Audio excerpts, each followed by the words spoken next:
Bonjour à toutes et à tous, bienvenue sur cet espace éducatif. Je suis Guiri Mariam, professeure d'informatique au lycée Utique de Bizerte. On doit l'encadrement et l'encouragement à notre chère inspectrice, Madame Laila Larliou. Cette séance, on va voir les structures de contrôle conditionnel en JavaScript destinées pour les élèves de la 4e année sciences de l'informatique, matière technologie de l'information et de la communication. Donc, pour réaliser l'évaluation, je vous demande de préparer vos PC portables ou PC de bureau, ou bien tablette, smartphone, muni d'une connexion Internet, de télécharger l'application QR Code à partir de Play Store ou App Store, ou bien de préparer le navigateur sur vos ordinateurs pour saisir l'adresse URL qui va être affichée à la fin de cette leçon. Donc, pour bien me suivre, j'ai utilisé quelques codes. Le premier code pour les questions de réflexion, le deuxième, les nouvelles de connaissances, le troisième, c'est pour la construction de connaissances, et le dernier code pour les messages d'attention. Donc, le plan d'aujourd'hui, on va commencer avec un rappel de connaissances.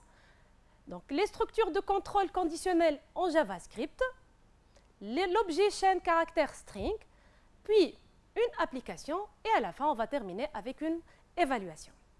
Alors, pour commencer, on va commencer le rappel. Première question, la méthode permettant l'affichage en JavaScript est alerte, print. La bonne réponse est alerte.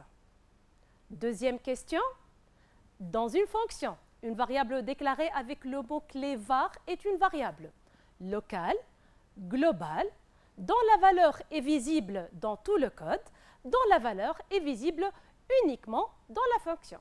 Donc, réfléchissez. La bonne réponse est locale et dont la valeur est visible uniquement dans la fonction. Donc, troisième question. La fonction JavaScript qui permet de convertir une chaîne en un nombre est number avec N majuscule, number ou is not a number. Donc, bien évidemment, c'est number, puisque JavaScript est sensible à la casse. Le number, donc, c'est une fonction qui permet de convertir une chaîne si c'est possible. Bien sûr, cette chaîne contient uniquement des chiffres et des symboles décimaux. Is not a number, alors, permet de déterminer si la valeur passée en paramètre est none.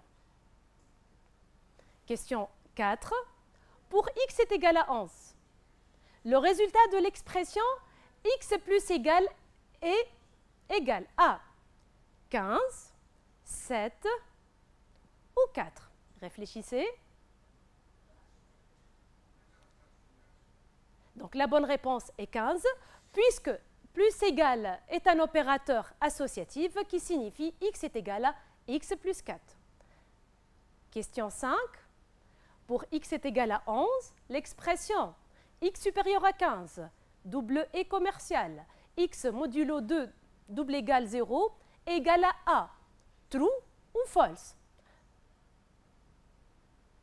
Donc,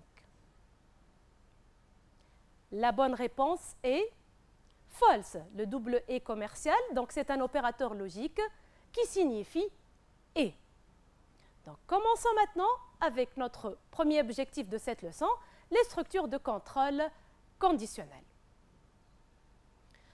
Donc, on va reprendre le formulaire traité lors de la leçon HTML qui permet donc, de saisir le nom et le prénom, l'adresse mail, le mot de passe, de choisir un mode de paiement ou bien sélectionner une périodicité. Ce formulaire, lorsqu'on le saisit, il n'y a pas de contrainte. Donc, il nous permet de saisir des chaînes de caractères. Par exemple, le nom et le prénom, on peut saisir point virgule, point d'interrogation. Donc, il n'y a pas ici un contrôle de saisie sur le formulaire. Pour cela, on va voir les contraintes suivantes. Donc, pour le nom et le prénom, la zone doit être une chaîne non vide. L'email, donc une chaîne de 50 caractères, et aura la forme suivante, ch1@ch2.ch3. Le mot de passe est une chaîne de 6 caractères au minimum et ne comporte pas d'espace. Donc, voyons voir. Donc, comment peut-on vérifier que le remplissage du formulaire est cohérent par rapport aux contraintes de saisie citées tout à l'heure? Donc, on va essayer d'analyser. On doit appliquer un contrôle de saisie sur les zones de texte. Pour les boutons radio et les zones de sélection, on va voir le contrôle dans une autre leçon. Notre objectif alors, c'est d'exploiter les structures de contrôle conditionnelles pour contrôler le remplissage du formulaire via une fonction intitulée verif. La syntaxe de la structure de contrôle conditionnel, la forme réduite est if, entre parenthèses, condition, on ouvre l'accolade, traitement, point virgule, et on ferme l'accolade. Pour la forme complète, c'est if, condition, on ouvre les accolades, traitement, else, traitement 2. Pour la forme généralisée, c'est if, condition, traitement 1, else, traitement 2, else, traitement 3, else, if, traitement 2, else, if, traitement 3, ainsi de suite, else, traitement n. Attention, le point-virgule du dernier traitement avant le else est obligatoire. Donc, pour l'activité 1, il est conseillé d'utiliser la forme généralisée de la structure de contrôle conditionnel puisqu'on a plusieurs zones. C'est la zone nom, zone email et la zone de texte mot de passe. La saisie de l'email n'est effectuée que lorsque la saisie de la zone de texte non est validée. Donc, commençons. Donc, pour appliquer un contrôle sur une valeur de saisie de l'élément zone de texte formulaire, on va récupérer le contenu via l'attribut value. Donc, la syntaxe est la suivante. Donc, on a deux choix, soit écrire nom de la variable est égal le document, point nom du formulaire, point nom de l'élément, point value, ou bien nom de la variable est égal nom du formulaire, point nom de l'élément, point value. Les deux propositions donc, sont valides. Pour récupérer alors le contenu de la zone texte nom et prénom, on va écrire var nom est égal à f.t1.value. Ici, f, c'est le nom du formulaire, et t1, c'est le nom de la zone de saisie nom et prénom. Pour récupérer l'email, on va écrire var mail est égal à f.t2.value. T2, c'est le nom de la zone email. Pour récupérer le mot de passe, on va écrire var psw est égal à f.t3.value. Pour contrôler la saisie du contenu de la zone texte nom et prénom, on va appliquer la structure de contrôle conditionnel. La contrainte, c'est que le champ nom et prénom ne doit pas être vide. Donc, on va écrire if nom double égal à chaîne vide.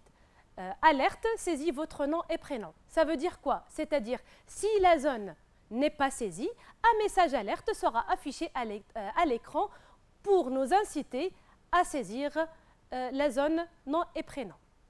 Et si les accolades sont facultatives, dans le cas d'une seule instruction. Passons à l'exécution de notre code. Donc, la récupération de la zone nom, mail et PSW a été déjà saisie. On a écrit if nom double égal à chaîne vide, alerte, saisissez votre nom et prénom. Donc, on va voir l'aperçu. Donc, si on va cliquer sur... Donc, ici, un message s'affiche, saisir votre nom et prénom. Donc, je vais saisir mon nom et prénom.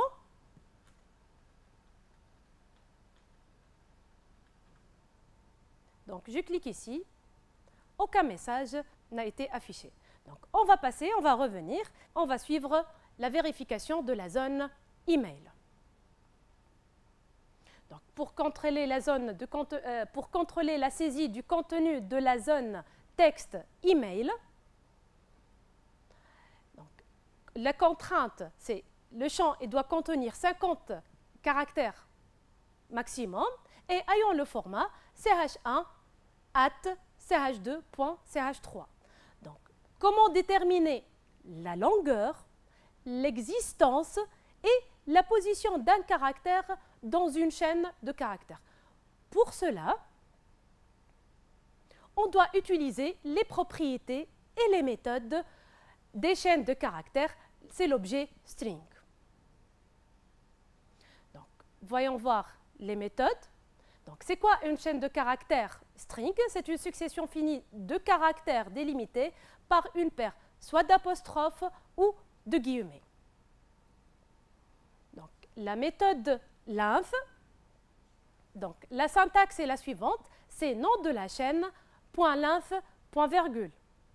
Donc, elle permet de retourner la longueur d'une chaîne de caractères 0 si la chaîne est vide.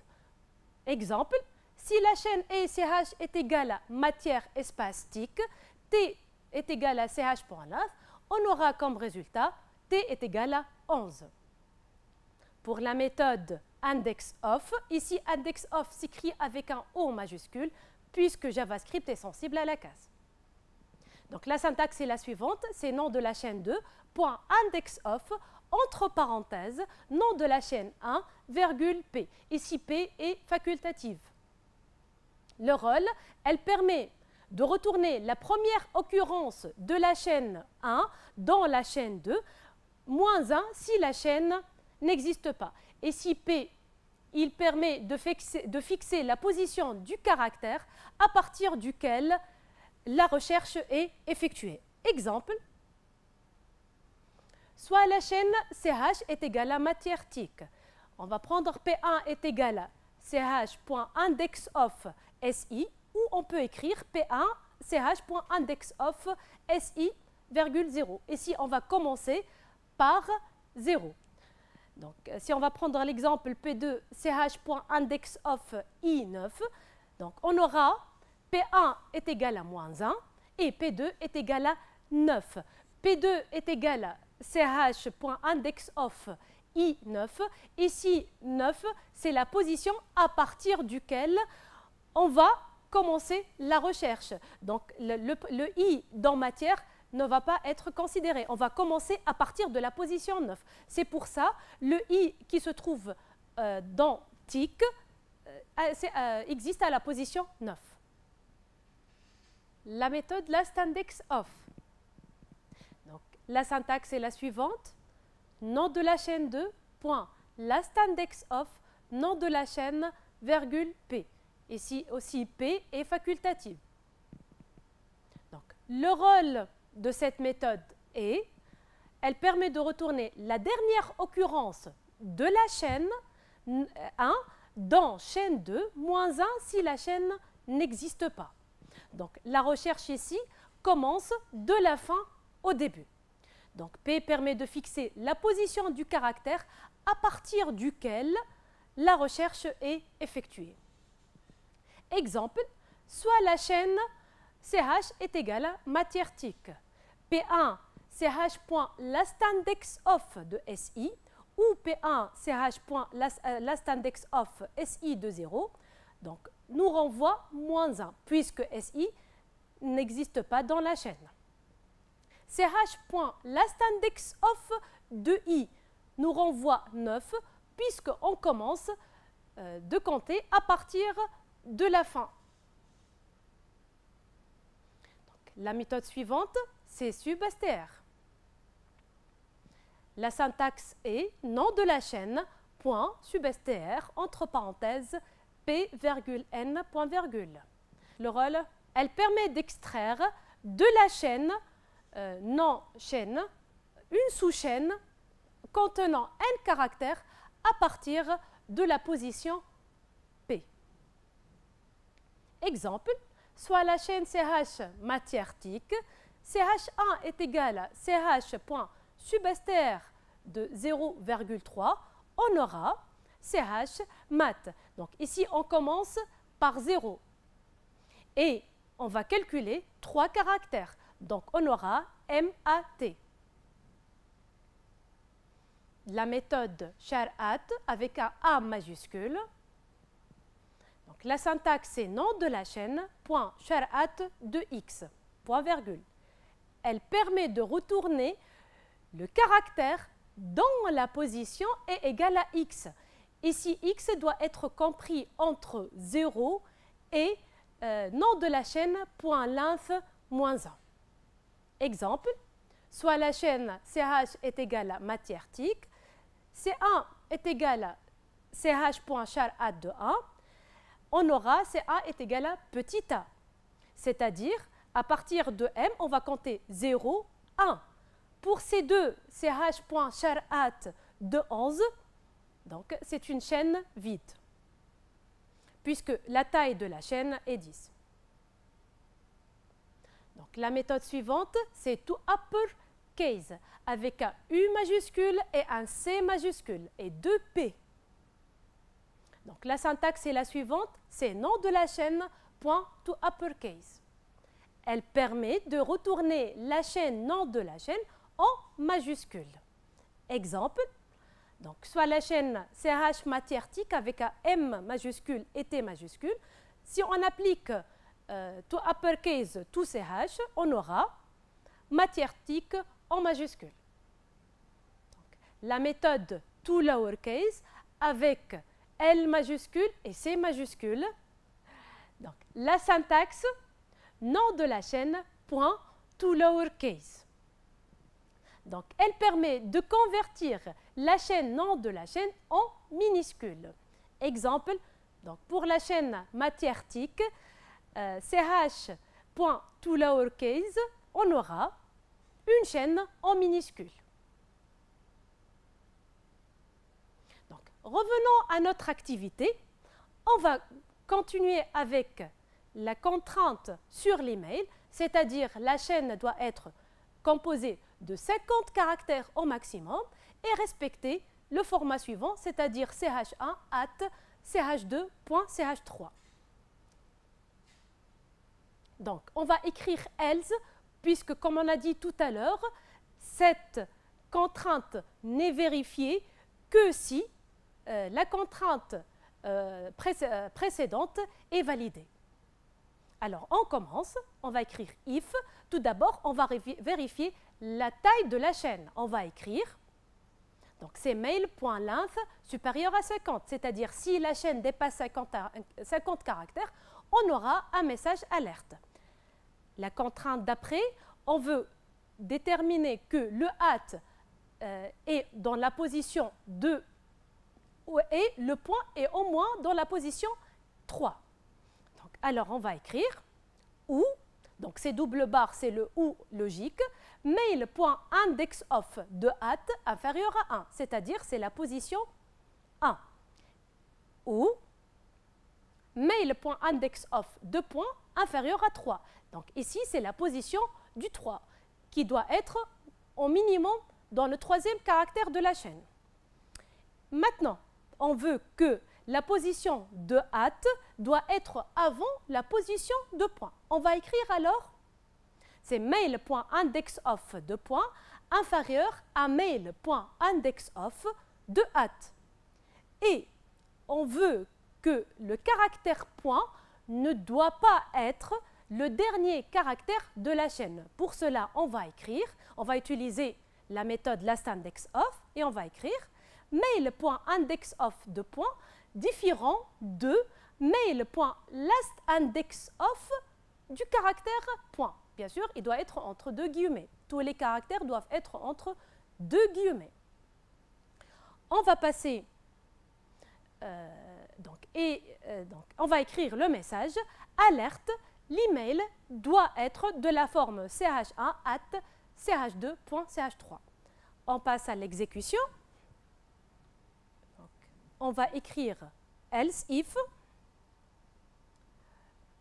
mail, donc point length supérieur à 50, ou mail.indexOf de at inférieur à 1, ou mail.indexOf de point inférieur à 3, ou c'est mail.indexOf de point inférieur à mail.indexOf de at, ou bien mail.indexOf de point différent de mail.lastIndexOf de point. Et on écrit le message alerte, l'email doit être de la forme ch1 at ch2.ch3.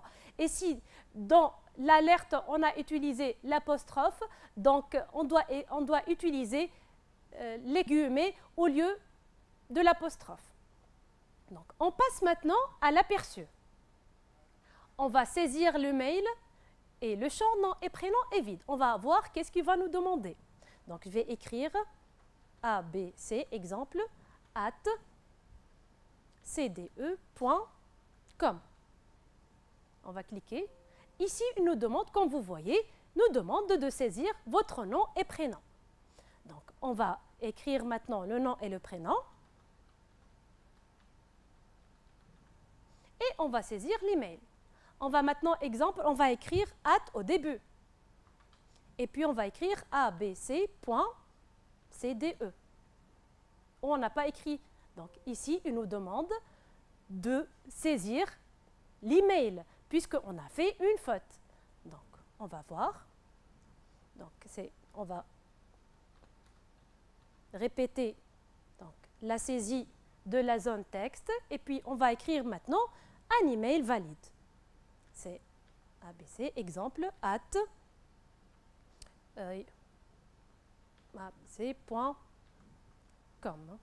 Donc, ici, donc c'est bon. Donc, notre code est valide. Donc, on va passer maintenant au contrôle de saisie du contenu de la zone de texte mot de passe. Ici, la contrainte est la suivante. Comme on a dit, le mot de passe, il doit être une chaîne de minimum 6 caractères et ne comporte pas d'espace. Donc, on va écrire le else, puisque le mot de passe n'est saisi que lorsque le champ nom et prénom et le champ email sont validés. On va utiliser maintenant la méthode length pour la vérification de la taille et la méthode indexOf pour l'espace.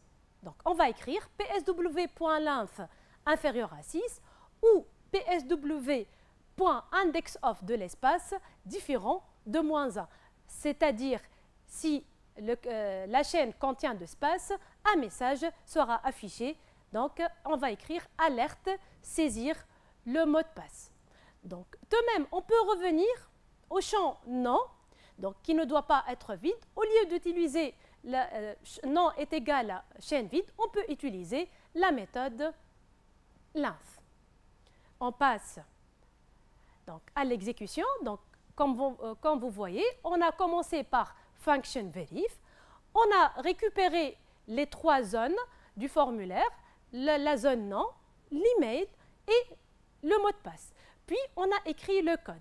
Donc, if non, alerte, else, on a vérifié les contraintes pour l'email. Et enfin, on a terminé par vérifier les contraintes pour le mot de passe. On va passer à l'exécution. Donc, le code, il est saisi ici, c'est else if. Donc, et on va voir l'aperçu de notre code. Donc, je vais saisir le nom et le prénom, puisque c'est bon, ils sont validés. L'email,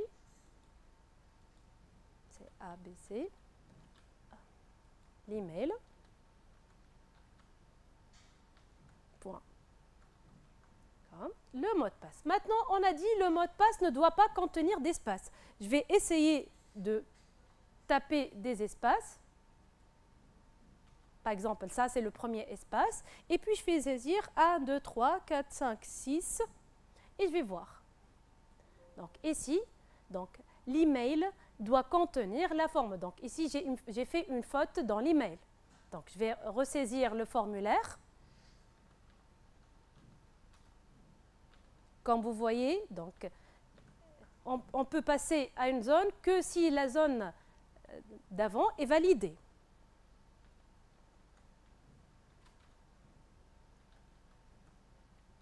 Donc, .com, et on va revenir au mot de passe. On va écrire espace 1, 2, 3, 4, 5, 6, 7 par exemple. Et on va valider. Et ici, saisir le mot de passe, puisque le mot de passe ne doit pas contenir d'espace. Et la taille ne doit pas dépasser, doit être au minimum 6.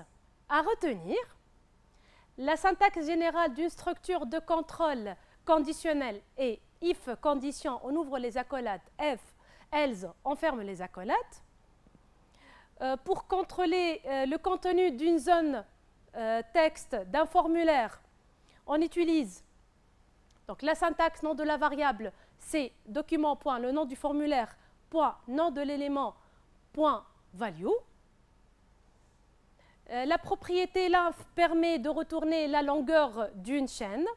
La méthode indexOf avec un O majuscule permet de rechercher la première occurrence d'une chaîne de caractères dans une autre chaîne. Ici, la méthode lastIndexOf permet de rechercher la dernière occurrence d'une chaîne de caractères dans une autre chaîne. Ici, on peut retenir aussi la méthode sebastr qui permet d'extraire une sous-chaîne contenant n caractères à partir de la position P d'une chaîne donnée. La méthode char@, permet de retourner le caractère dont la position est égale à x. La méthode toUpperCase pour modifier ou transformer une chaîne en majuscule et toLowerCase pour transformer une chaîne en minuscule. Donc, on a terminé notre leçon. On va faire maintenant une application. Donc, on va reprendre la page calculée.html du site SampT+, traité lors de la première leçon. On a déjà calculé la valeur de l'IMC via la fonction calculer qui a poids et taille comme paramètres. D'après l'Organisation mondiale de la santé, l'interprétation de l'IMC dépend de la valeur calculée de l'IMC. Donc, pour cela, on va essayer d'écrire une fonction intitulée interpréter permettant de retourner un message exprimant l'interprétation de la valeur de l'IMC. Donc, voici le tableau d'après l'Organisation mondiale de la santé. Donc, lorsque la valeur de l'IMC est moins de 18,5, on aura un message insuffisance pandorale. Lorsque l'IMC entre 18,5 et 25, l'interprétation est la corpulence normale. Entre 25 et 30, c'est le surpoids. Entre 30 et 35, c'est une obésité modérée. 35 et 40, c'est une obésité sévère. Et plus que 40, c'est une obésité morbide ou massive. Donc, on va essayer d'utiliser la structure de contrôle conditionnel généralisé. Pour répondre à cette application, il est possible d'utiliser la structure de contrôle switch. Mais cette année, elle a été omise du programme. On va passer maintenant à la résolution de notre application. On commencera par écrire donc, le nom de la fonction, c'est function, interprété, entre parenthèses IMC. Ici, la valeur de l'IMC, c'est un paramètre. Donc, on va commencer par écrire if IMC inférieur à 18,5, message est égal à insuffisance pandorale. Ainsi de suite, on va réécrire les autres conditions. Donc, else if IMC inférieur à 25, message corpulence normale. Else if IMC 30, message surpoids. Else if IMC inférieur à 35, message est égal à obésité modérée. Else if IMC 40, message est égal à obésité sévère. Et le dernier message, c'est else if IMC supérieur à 40, message est égal à obésité morbide ou massive. On n'oublie pas d'écrire return message, point virgule, et on ferme la collette. Donc, au moment de l'appel de cette fonction, on va écrire message est égal à le nom de la fonction entre parenthèses IMC et le message alerte. Selon votre IMC, vous êtes en et plus message ici, comme plus, c'est la concaténation. Donc, on passe à l'exécution de notre application.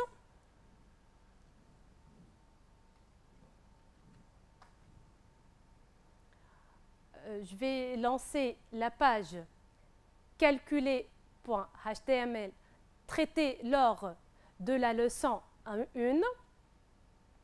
Donc, voici la fonction calculée. On a taille, virgule, poids, var IMC est égal à poids sur taille au carré, return IMC. Donc, on doit écrire la fonction interprétée après la fonction calculée. Donc, au moment de l'appel, qui s'écrit dans la balise body/body,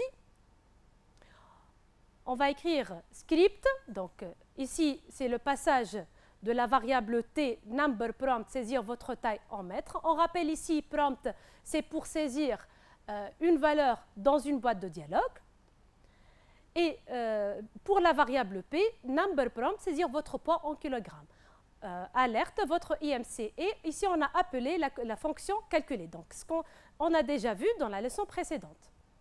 Maintenant, on va écrire l'appel de notre fonction. On a écrit message est égal à interpréter, entre parenthèses, IMC, point virgule, puis alerte, entre deux guillemets, d'après votre IMC, donc deux guillemets, plus, on va écrire MSG. On ferme la parenthèse, point virgule, et on va passer à l'exécution de notre code. Donc, on va écrire, donc, voici la première fenêtre donc, qui nous permet de saisir la taille. Donc, je vais choisir 1,70 m, par exemple. On va saisir le poids en kilogrammes, c'est 70 kg. Donc, ici, le message alerte, votre IMC est 24,22. On va voir le résultat, l'interprétation d'après l'OMS.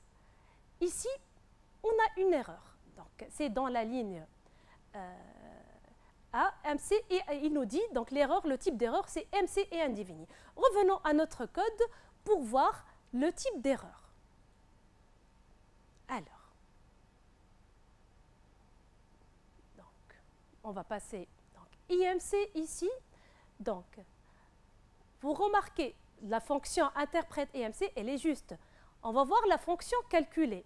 On a var, IMC est égal à poids sur taille fois taille. Donc, comme vous savez, lorsqu'on a le mot-clé var, donc il s'agit d'une variable locale. Et on a besoin de cette variable dans l'interprétation. Donc, on va, à votre avis, on doit faire quoi pour répondre à cette question? Oui, on va enlever le mot var pour que IMC devienne une variable globale.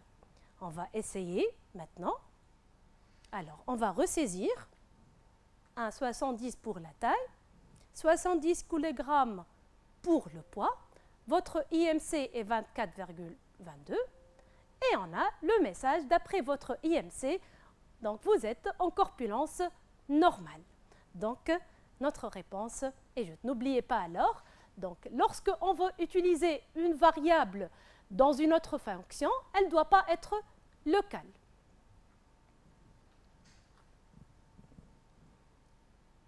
Donc, on est arrivé à la partie évaluation. Donc, je vous demande de préparer vos téléphones, vos smartphones. Vous allez scanner le code qui va être affiché après ou vous allez saisir le lien dans votre navigateur. Allez-y, prenez votre temps. Donc, scannez ce code ou saisissez le lien. Donc, c'est https://culent.net. C'est cruise /culent majuscule /point d'interrogation FNES minuscule D majuscule 5 majuscule. Allez-y, vous êtes prêts? On commence. Donc, voici l'évaluation 2 en JavaScript. Vous avez 10 questions. Donc, vous cliquez sur le bouton suivant. Vous saisissez votre nom ou votre pseudo. Donc, je vais saisir mon nom, prénom et l'établissement. Ici, je vais écrire Bizert. Suivant. Question 1.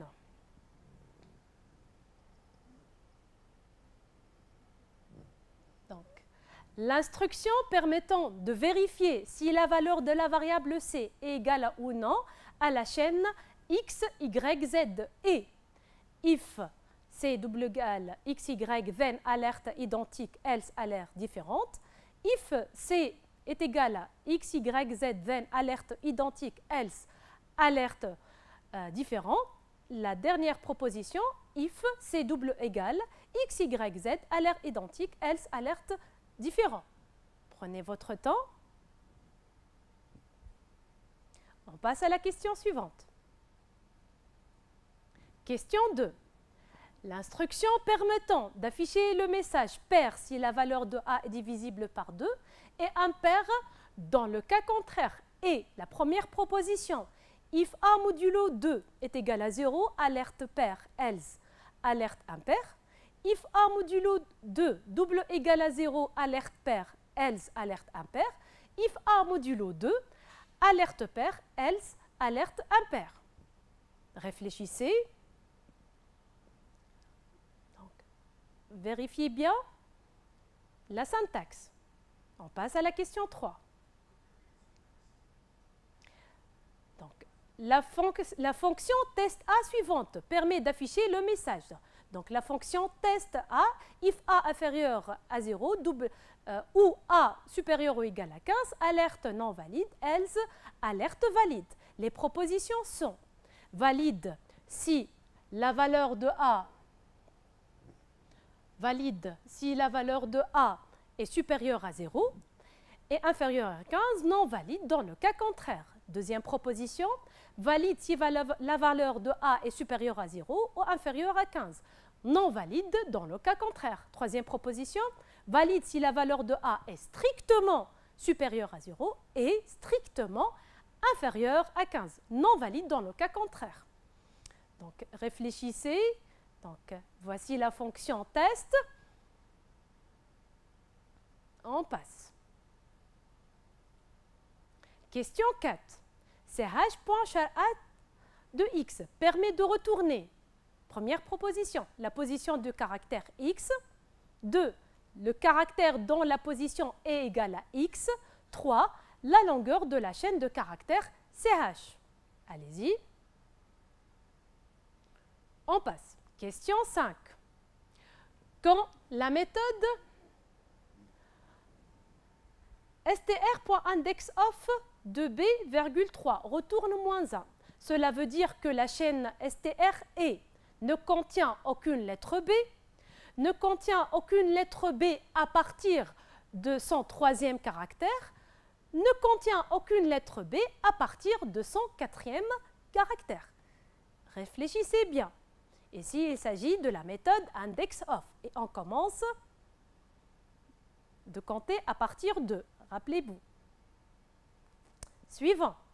Question 6. L'instruction qui permet de modifier le contenu de la zone de texte nommée T1 dans un formulaire nommé F par la valeur de x et document.f.t1.value est égal à x, ou bien x est égal à document.f.t1.value.virgule, ou bien document.f.t1.value est double égal à x. Donc, répondez. Suivant. Question 7. La fonction f entre parenthèses ch suivante permet de retourner la chaîne ch en majuscule, la majuscule du premier caractère de la chaîne ch, ou bien la chaîne ch avec le premier caractère en majuscule et le reste des caractères en minuscule. Donc la fonction fch, on a a est égal à ch.char.a de 0, point virgule, b est égal à ch.sabaster de 1, virgule ch.length, return a.to uppercase plus b.to lowercase. Donc, allez-y. Suivant. Question 8. ch est égal à JavaScript, alerte, ch.sabaster de 0, virgule ch.length. Le code suivant permet d'afficher la chaîne JavaScript, la chaîne JavaScript ou le caractère J. Suivant. Question 9. ch est égal à matière tic. N est égal à ch.lastIndexOf de i, 5. Donc, suite à l'exécution du code suivant, la valeur de n est égale à 1, 3 ou bien 2. La dernière question, pour ch est égal à x, y, z. ch par char de 2 retourne x, y ou bien z. Donc, si vous avez terminé l'évaluation, vous cliquez sur valider et vous aurez donc un message. Maintenant, on va passer à l'évaluation et résultats du questionnaire. Voyons voir. Donc, merci pour tous ceux qui ont répondu à cette évaluation. Donc, ici, par exemple, pour la question 3, donc, on a plusieurs bonnes réponses. Pour la question, par exemple, 4, on a ici plusieurs bonnes réponses. Voyons voir la question 1. Donc, on va connaître les détails, on va remarquer. Donc, ici, donc, il y a des gens qui ont confondu donc, lors de la réponse de cette question. Donc, on va passer à la solution. Alors, pour la question 1, la bonne réponse c'était la dernière. Oui, donc pour vérifier si la valeur de C est égale à ou non à la chaîne x, y, z, on doit écrire if C double égale à x, y, z, alerte identique, else, alerte différente. Pour la question 2, la bonne réponse, c'est la deuxième. Donc, l'instruction qui permet d'afficher le message pair si la valeur A est divisible par 2, on a écrit A modulo 2, c'est juste, mais elle doit être suivie de double égal, pas un seul égal. La troisième question, la bonne réponse, c'est la dernière. Valide si la valeur de A est strictement supérieure à 0 et strictement inférieure à 15. Non valide dans le cas contraire. Et si, donc, la fonction, on a la condition if A inférieur ou égal à 0 ou A supérieur ou égal à 15. Donc, c'est pour ça qu'il s'agit de la dernière réponse. Pour la question 4, la réponse c'est char.at de x, c'est le caractère dont la position égale à x. Juste, il faut faire attention que la valeur x, elle doit être comprise entre 0 et ch.length moins 1. Pour la question 5, la bonne réponse est la dernière. Donc, ne contient aucune lettre B à partir de son quatrième caractère. str.indexOf de B, 3. Donc, ici, on commence par 0. Donc, str ne contient aucune lettre à partir de son quatrième caractère, pas de son troisième caractère. Donc, ici, 3 indique la position du caractère à partir duquel la recherche a été effectuée. Question 6, la bonne réponse, c'est la première. Bien sûr, pour récupérer le contenu, pour modifier le contenu d'une zone, on va écrire document.f.t1.value est égal à x. Pour la récupération, on écrit x est égal à document.f.t1.value. Question 7. La fonction fch suivante permet de retourner. Donc la réponse est la dernière. La chaîne ch avec le premier caractère en majuscule et le reste de caractères en minuscule. On va revoir la fonction f qui prend ch comme paramètre. A est égal à ch.char de 0. B est égal à ch.substr de 1,ch.length. Donc comme return, on a A.toUpperCase qui nous permet de retourner une chaîne en majuscule, plus, donc ici c'est la concaténation B.toLowerCase qui permet de retourner une chaîne en minuscule. La question 8, la bonne réponse est la première. Donc, on a ch.substr de 0, ch.length. Donc, à partir de 0, on va, comme résultat, c'est toute la chaîne. Donc, la bonne réponse est la première. La question 9, donc l'exécution ch est égal à matière tic, n est égal à ch.lastIndexOf de i5. La bonne réponse, c'était 3. La dernière question, donc la bonne réponse, c'est la dernière, puisque CH est égal à x, y, z. CH.char@ de 2. Donc, on va commencer à partir de 0. Donc, 0, 1, 2. Donc, c'est le z. Voilà, on vient de terminer notre évaluation et on est arrivé à la fin de notre leçon. Merci pour votre attention et à très bientôt dans d'autres séances.